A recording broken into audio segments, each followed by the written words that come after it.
So welcome to part 3 of this DIY tutorial series. In this video, we're going to be looking at navigation between screens, and then we're going to look at passing data between those screens as well.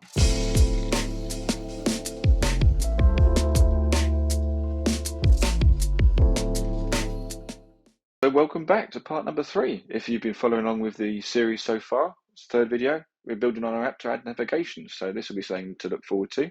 If you haven't seen the previous 2 videos, I've got the links down in the description. I would definitely recommend looking at those, just because it will help you get an idea of how these tutorials work and what we've built up so far. The principle, basically, I'll summarize it now effectively. I'm not going to show you how to build the app that we're going to make. I'm going to show you how to build the elements of the app, and then you're going to make it yourself. The concept of this is to make you think independently, as you would do as a coder in a job or self-employed, because otherwise you can get too reliant on tutorials, and it's to help bridge that gap from tutorial-led to independent coding. So it requires a bit of patience, but I really do feel that this is going to be worth it for you. That patience will be rewarded by building skills of problem solving and coding independently on your own. So I really do hope that this is useful. But yeah, please do check out those other 2 videos. In this video, we're going to be now adding navigation to our app.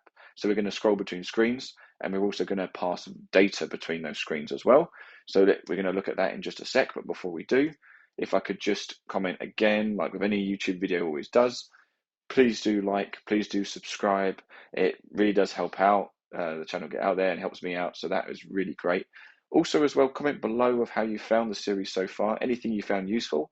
And also as well, comment anything else that you'd want me to cover, because obviously there's lots of aspects to programming.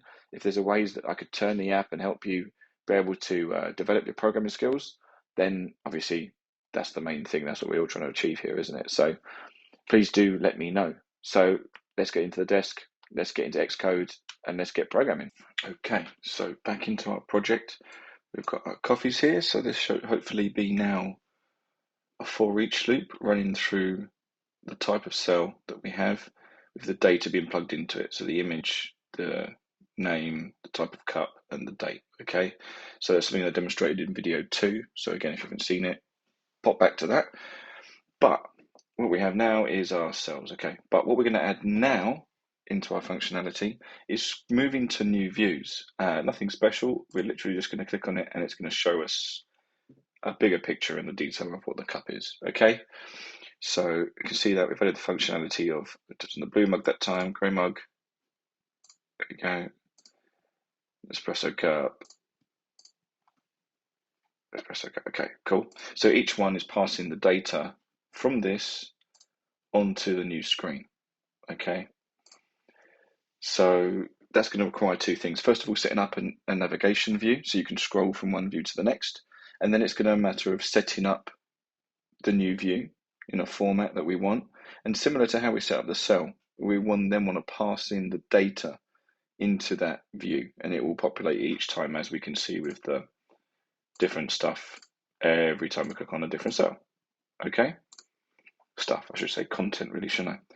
So let's demonstrate this bit by bit. So a navigation view is actually very simple to set up. Okay, so I'm just going to demonstrate this. As always, remember, I'm just demonstrating how to make each bit.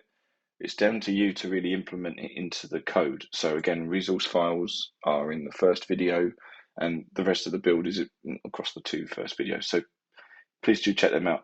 But let's focus on our navigation view now. Okay, so we've got a content view going into the actual app file.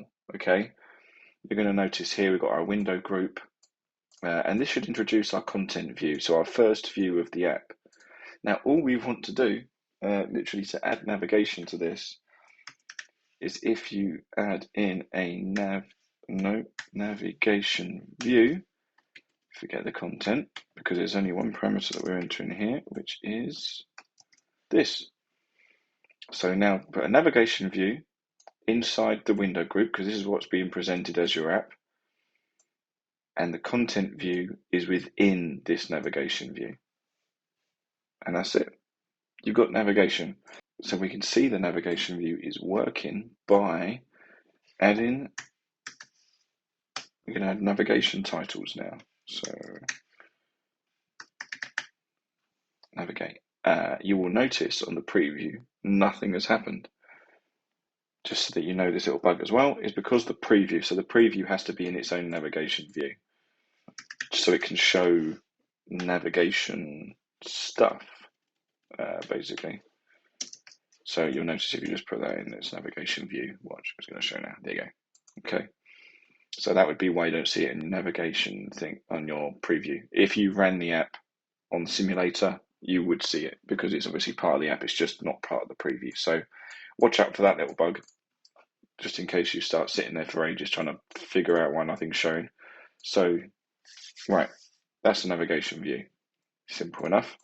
You can now navigate, which is basically what we use is we call navigation links to go from one page to another. And basically it's just presenting views, and you can do it with, well, anything really. So, for example, if we did a VStack here,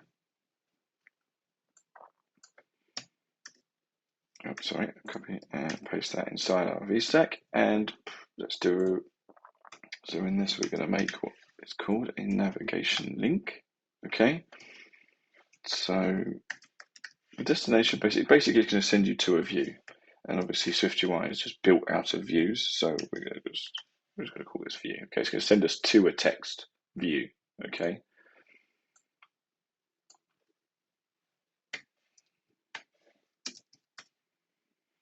And then if we get rid of the content, do 2 curly brackets, and this is going to be the link, okay, of what we're going to press on. So I'm just going to keep it simple. Let's just keep it to a text which says press, okay? You will notice it turns blue. You can change this if you really want to by changing the foreground color to either primary, if you want to keep it like that, or you could just do, dot black, okay? Either way, it's going to keep you looking the same. That's if you want to change it. You might like it blue. That is entirely your thing. But what we will notice is press, and it's taken us, so the destination text view is where it's taken us, okay? So does that make sense? SwiftUI also has a back button already, so it's just great. We don't have to worry about that. So can you see what we've done there? So we've created a view. The label is a text, which is just press. And then obviously this destination is the text, which is a view, okay? Hopefully that makes sense. I'm really having a sense. We're going to expand on that now because basically this can be anything, okay? So let's call it an image. The name is, nope, that's not what I wanted. Oh, I haven't got anything in there. Never mind. Let's change this then, okay?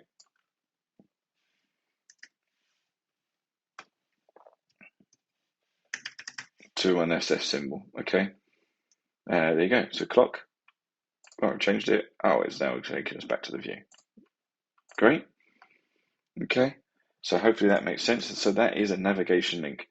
Now we can do this to any view, and basically what you're going to do is in your for each loop. So if I bring over the Pokemon one, which I was using to demonstrate last week's for each loop and passing data.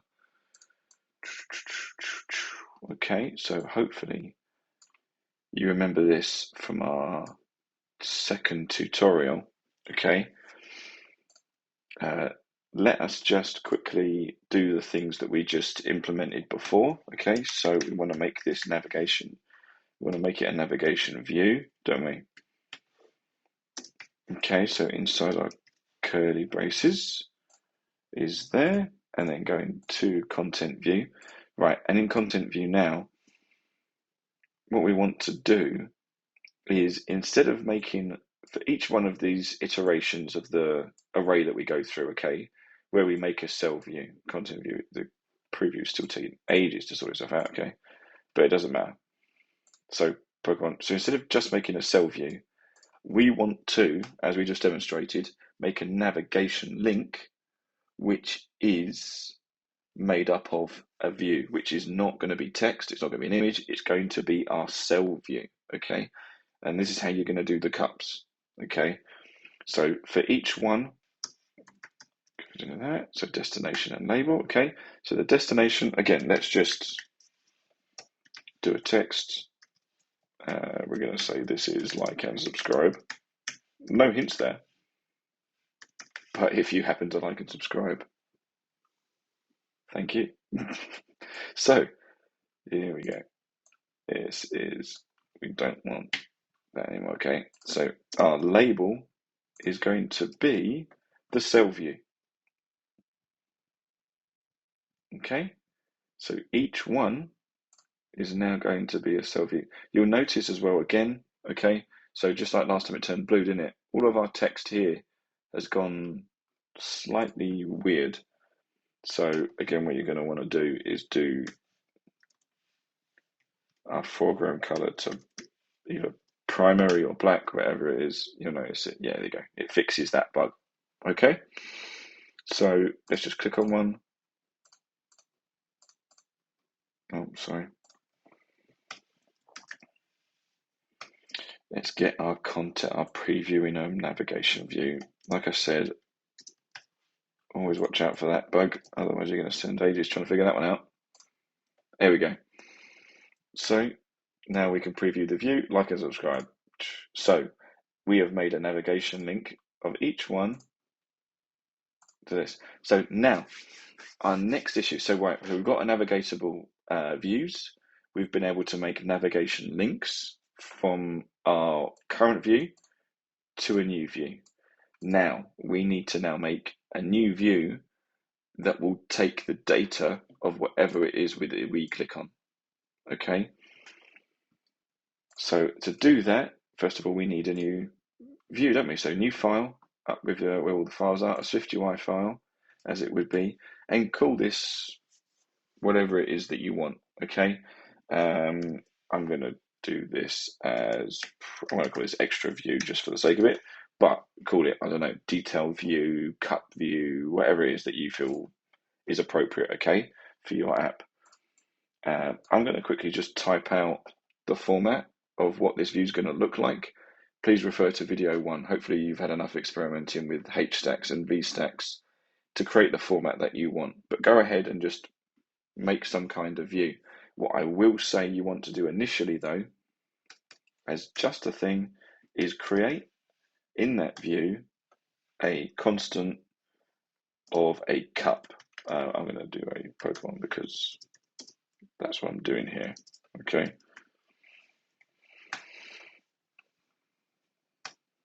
Yeah, and also obviously the preview is going to scream at you for that. So it's going to want a Pokemon, which again, you should be able to refer to just making an instance of a Pokemon. Yeah, well, actually, sorry, I'm saying Pokemon. It should be a cup, shouldn't it, really, for you? Or whatever it is that you're using. I hope you're using your own stuff because that would, that obviously would be great. Okay, so I've got a similar format to what I did with the cups one. So I've got a Pokemon with all that sort of stuff. Okay. So, oh, actually, just before we skip off of that, so you do notice that we've got something that a value that we're going to pass in. Okay, and then with each bit of that information, we've given the image from our value that we've passed in. We've given the text, the value that we've passed in, okay, but specific to it, so the name this time, so the image. All of our modifiers are set up, and then in this one, on the text, we've also got my modifiers set up for this data being passed in, okay, from this constant. Now we need to give this constant and navigate to this view called extra view. And the simple way we do that is if we go to our content view, we've got our destination, okay? And our destination is now not a bit of text asking you to like and subscribe, as I'm sure you would love to do. We are now going to change to an extra view, okay? And the extra view requires a Pokemon, which is going to be our value, our iteration that we're going through here, which is our local Pokemon. And I've deleted a bracket, so that's what's going to fix all that. And now, can you see how that is going to all work? So we've got a navigation link. Our destination is our extra view that we just made. It needs a Pokemon, which is given from whichever iteration we are in. And we're creating a cell view, which is now not just a cell, but we're actually linked to navigating because we created our content view to be within a navigation view. I really hope that all makes sense.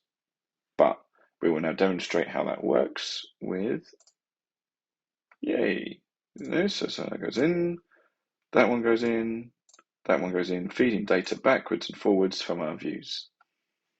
So that's it. That's basic navigation throughout an app. So we've shown you just quickly how to navigate and add navigation to your app in a basic way.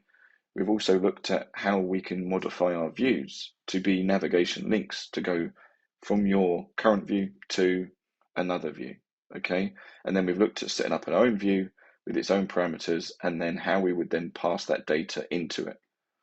I hope it was all easy enough to follow. I hope that it all made sense.